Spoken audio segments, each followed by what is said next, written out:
It was 6 o'clock on the night before Christmas Eve in the toy shop. Inside, the lights gradually went out on each floor as old Smithy slowly shuffled his way down the stairs to the basement. He looked through the collection of broken toys until he found what he was searching for, a little boy doll called Quincy. "There you are, Quincy," he said. "Come on, I'll take you over to my work table and see if there's anything I can do for you." Carefully, he pushed back the sleeve of Quincy's jacket and studied the broken arm. "It's no use, little Quincy," he said softly. "I'm sorry, but I just can't help you or any of your toy friends. The new manager doesn't want the broken toys to be mended at all. He calls you rejects, and he says that tomorrow night, after the store closes for Christmas, he says that he's ordered the caretaker to throw you all out on the rubbish tip and get rid of you. He wants only perfect toys, Quincy." Then Smithy stopped speaking and carried Quincy back to his place on the shelf. He put out the light and went slowly up the stairs, out into the cold night. The clock on the church tower outside struck 12. With each stroke, strange things began to happen in the basement of the toy shop. In the moonlight, Quincy started to glow. Then, as if by magic, he moved his little fingers. He twitched his little nose, he blinked his little eyes, and suddenly he was alive. He was no longer a toy, but a real, miniature little boy.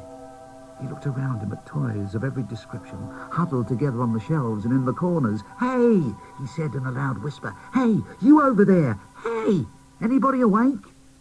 One by one, the other broken toys came to life as the moonlight touched them. They all began to chatter excitedly among themselves. All at once, a deep voice thundered over the noise. "Order!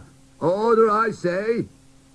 Out of the shadows swaggered a large teddy bear with stuffing sticking out of his body. "Now, you all know me, my friends, and you all know that I don't beat about the bush," said the teddy bear. "You've heard what Smithy said. We're in terrible danger." Griselda, a rather tattered fairy with a broken wand, began to cry. "Oh, I don't want to be thrown on the rubbish tip." "Cheer up, Griselda," Quincy said. "Let's enjoy ourselves and play while we can. You haven't been here as long as the rest of us, Quincy," Griselda said. "You don't understand. You don't even know why we've come to life." Then Jack in the Box spoke up. "It's because it's the night before Christmas Eve.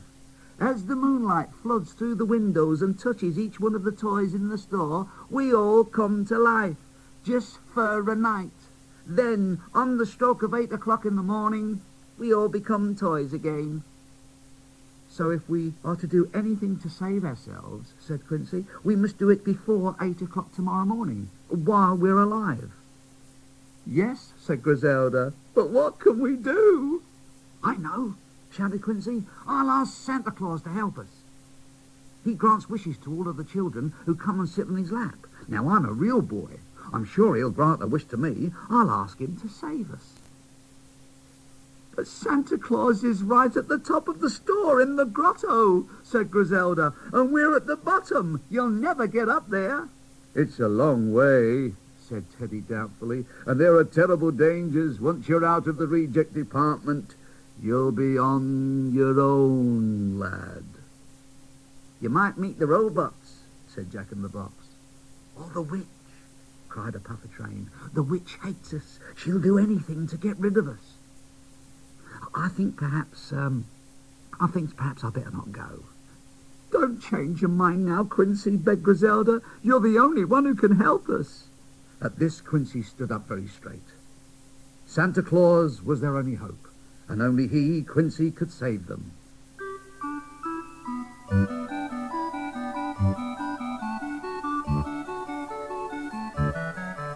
Tomorrow, I'll tell you about Quincy's journey to meet Santa Claus. Goodbye.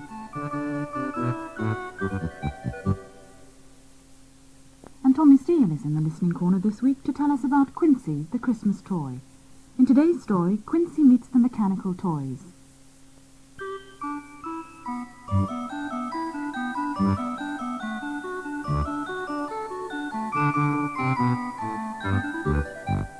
Hello. Quincy, the toy doll, was trying to save all the reject toys in the toy shop basement. He had to get to Santa on the 3rd floor, and he had already climbed up the stairs from the basement to the ground floor. He walked in between 2 high counters. Looking up, he could see all sorts of mechanical toys: monkeys, dogs, cats, elephants, ostriches, giraffes. As he passed, they turned their heads with eerie mechanical clicks and peered down at him. He tried to hurry along, but a shadow crept up close behind his own shadow. The sound of a shrill cackle set him running, and he stumbled behind one of the counters to hide. He knew this must be the wicked toy witch the reject toys had told him about. The watching mechanical toys whirred and buzzed, and their heads clicked round and around as though they were very excited. All at once they stopped and looked in the direction of some mechanical robots who were standing stiffly to attention. Then, one by one, the robots started to move. The witch set heads turning and lights flashing. As they moved forward, the robots made a high-pitched electronic signal, and they were heading straight for Quincy's hiding place. They came nearer and nearer. Quincy turned tail and ran for his life. The robots glided after him while the other mechanical toys and the witch watched. Then one of the robots fired a laser beam from a big eye in the middle of its head. Quincy dodged and dived desperately as more laser beams shot out and tried to reach him. Closer and closer the robots came. Now there was nowhere to go. His back was against a high wall. "Help! Help! Help!" he cried. At that moment, he heard a loud humming sound. It was altogether different from the sound of the robots. Quincy was forgotten for the moment as the robots prepared themselves for an attack, but gradually they began crackling and sparkling. One by one, they toppled onto their sides. Now they were nothing more than burnt-out mechanical dolls. The hum came closer, and then out of the gloom appeared a top, a spinning, humming top. Whirling round and round, it came up to Quincy where he was cowering against the wall. Quincy stared at the top, which looked like a fat, jolly man. "Hang on a minute until I stop," it said. "Oh, that's better. I'm a bit giddy. Oh, dear, it's all go, isn't it? Still, I heard you cry, and I showed those robots who was the big noise around here, didn't I? Who are you, anyway?" "I'm Quincy. Oh, and I'm very grateful for your help," Quincy said. "Don't mention it, my boy. Quincy, eh? Wherever do you come from?" The top spun round and round gently until he looked up. "I think I can guess. You've got a broken arm. You must be from the reject department." Quincy nodded, a little embarrassed. "There's nothing to be ashamed of," said the top. "It takes all kinds to make a toy shop, you know. Face up to the world. Be proud of yourself. You've got rights, you know." "I'd like to believe that," said Quincy with a sigh. "I need all the help I can get." "Then you've come to the right place," said the top. "If you want to get something done, there's nothing like starting at the top." For the first time, Quincy smiled just a little. "I'm trying to get to the 3rd floor to see Santa Claus," he said. "That's simple, son." As he spoke, the top was going round and round, faster and faster with excitement. "You've got to climb 2 more floors before you get to the 3rd floor where Santa's grotto is. Now go up those stairs." He pointed to a half-open door behind him. "That will take you to the 1st floor. Toy Town."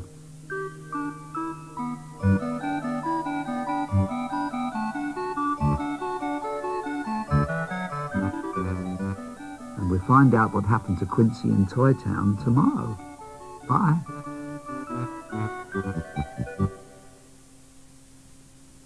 Quincy the Christmas Toy was written and read by Tommy Steele, with music by Bernard Graham Shaw. The programme was produced by Mary KALEMKERIAN. Christmas Toy. In today's story, Quincy...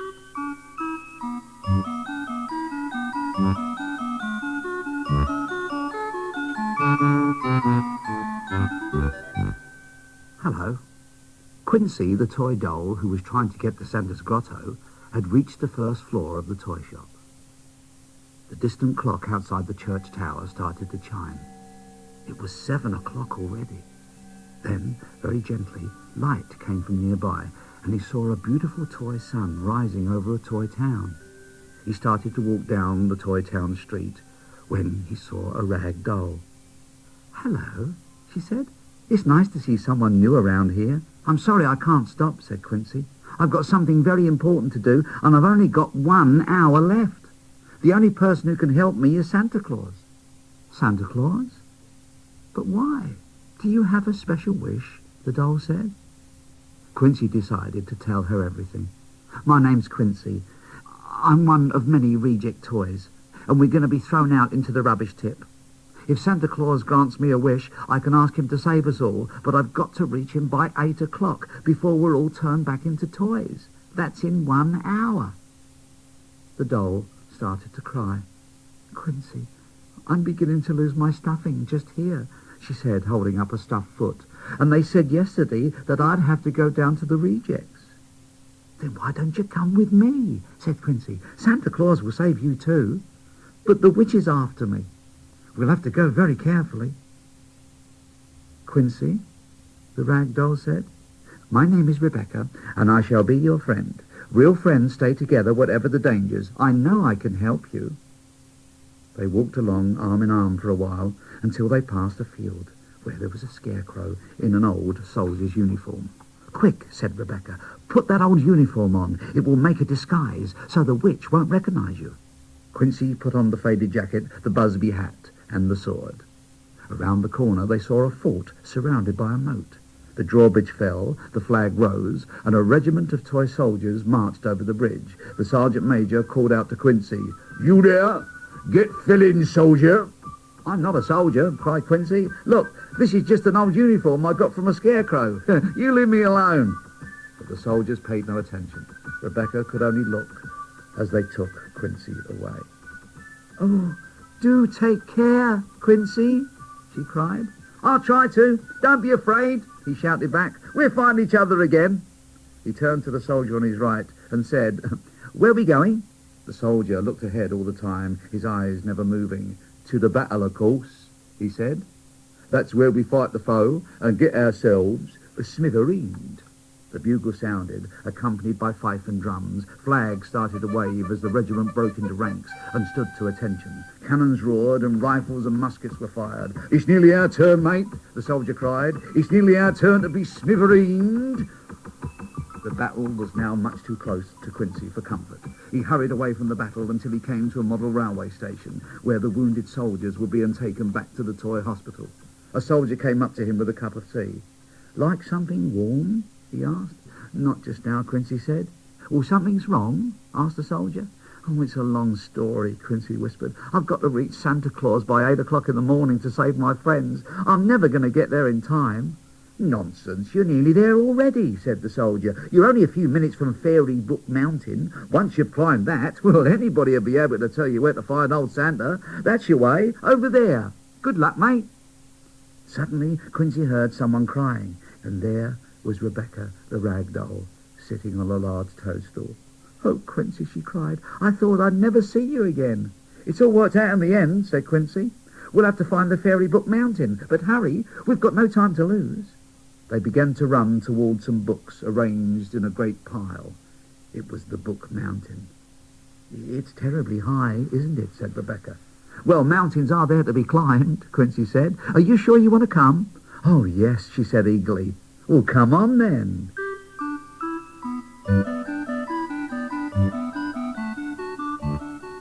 And tomorrow we'll find out what happens when Quincy and Rebecca climb up to the next floor of the toy shop.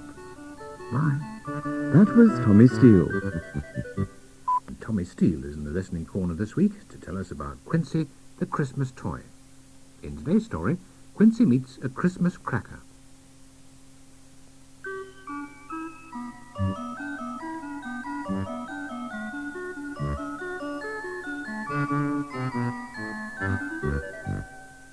Hello. Quincy and Rebecca were the dolls who were trying to save the reject toys. But first they had to get to Santa's grotto. They had climbed the book mounting on the second floor of the toy shop and were now looking down on a fairy book land. Books of all shapes and sizes were lying about, their pages open, showing giant cutouts and pop-ups of fantastic fairy tale scenes. Quincy and Rebecca had never seen anything so beautiful before. But time was running short, and they had to find Santa Claus. They climbed down as fast as they could into Fairy Book Land and started to explore, looking for the way to Santa Claus. Before long, they came to a signpost. Nursery rhymes, said the arm that pointed north. Poetry was south, songs were to the east, and adventure to the west. Let's see the nursery rhymes, said Rebecca. No, let's go into adventure, said Quincy. They started to argue when Rebecca suddenly grasped Quincy's arm.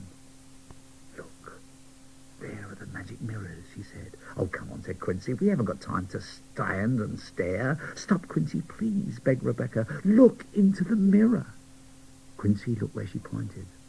The hideous face of the witch stared out from the mirror.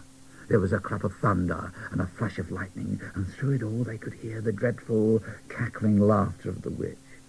As her laughter faded away in the final clap of thunder, Quincy and Rebecca felt something raining down from above. It was silver and gold tinsel, pouring down in such torrents that they were soon trapped in a jungle of Christmas decorations. They couldn't move or see, but they heard a bright, breezy voice say, "It's a long road that has no turning. Hey!"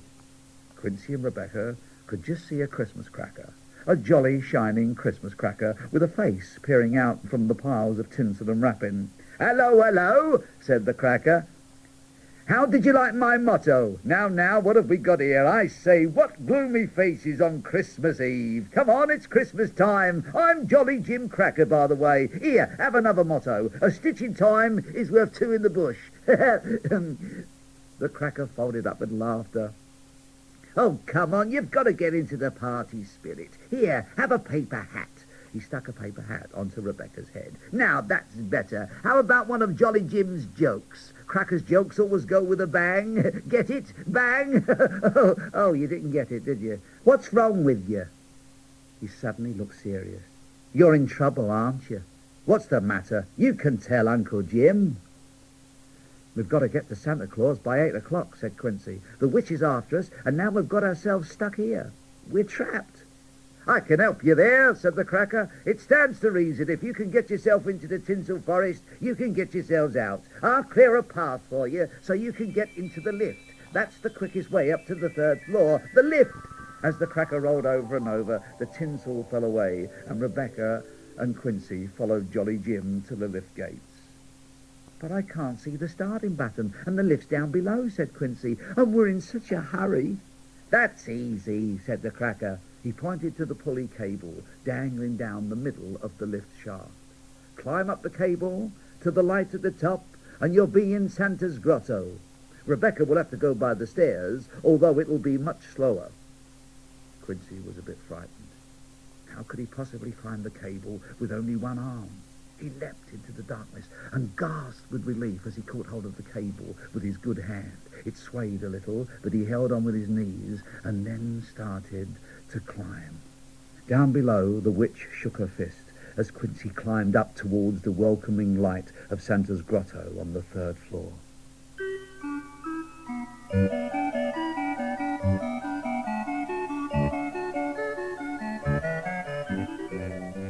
And we'll find out if Santa can help Quincy tomorrow. Goodbye.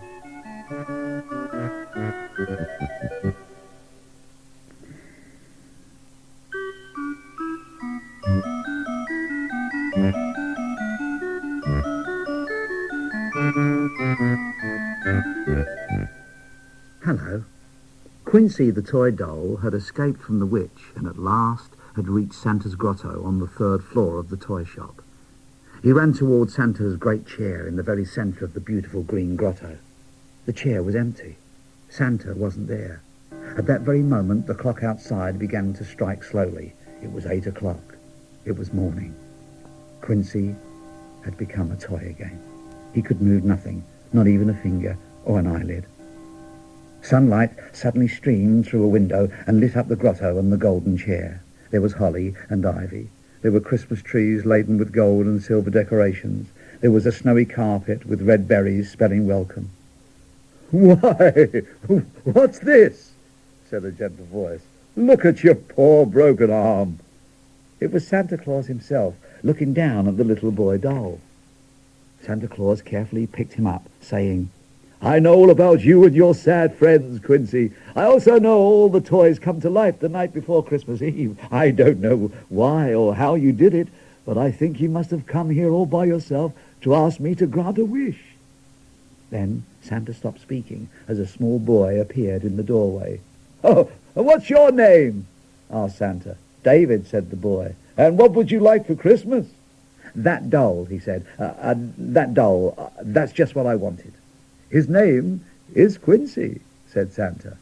Just then, a little girl came slowly into the room. She was carrying the rag doll tightly in her arms. Look, David. Look, Santa. What I found lying on the floor just outside the door."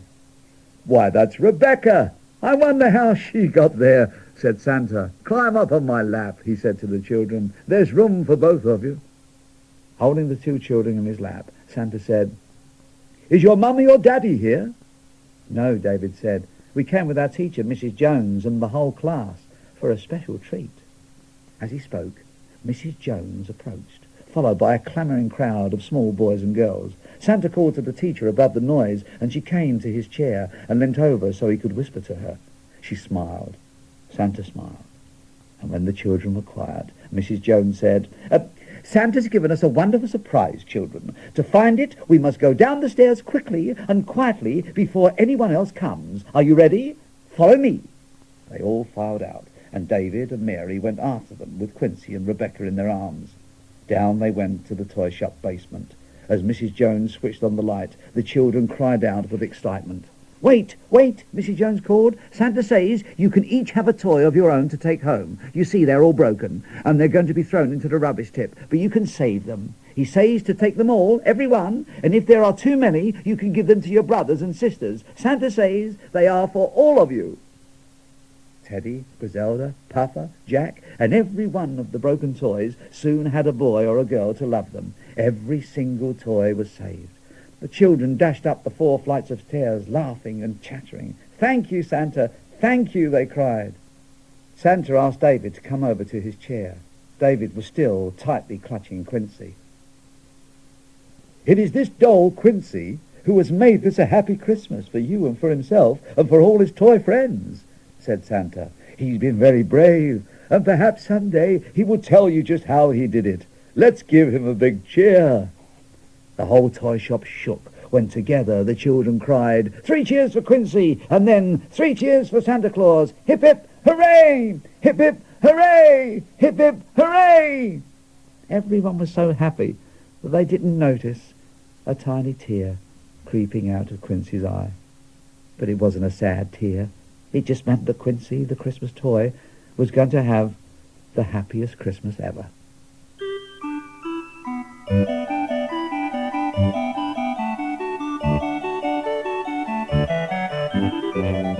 And I hope you all had a happy Christmas too. Goodbye. Quincy the Christmas Toy was written and read by Tommy Steele, with music by Bernard Graham Shaw. It was produced by Mary KALEMKERIAN.